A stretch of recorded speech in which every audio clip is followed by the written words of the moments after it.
自從上星期金價一口氣爆升到280蚊之後呢，今日已經係回歸震盪行情嘅第二日嚟啦。睇嚟呢，上個星期呢真係去得太盡啦。呢兩日市場都一致覺得呢係時候要回調啦，又話技術超買啦，又話升得太快，又話短線見頂，各式各樣好合理，亦都好合邏輯嘅理由。話晒短時間內急升，係咁以技術回調下都要啦，係咪啊？但現實又係咪往往盡如人意呢？黃金自從上咗3200樓上之後啊，就再冇見過有3199或以下出現過啦。睇嚟個衰仔呢喺上面真係玩得好開心，唔捨得翻落嚟咯。只要一日3190未穿呢，黃金都仍然係處於強勢區域。依家講見頂呢，仲係言之尚早啊。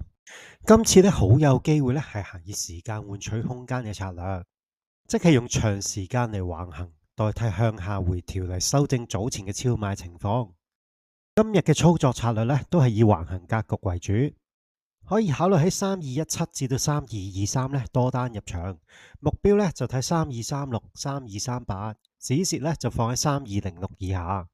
今日呢仍然係以逢低買入作主力，只要呢守得住3190上方呢，就唔係轉勢，最多都只係短暫回調。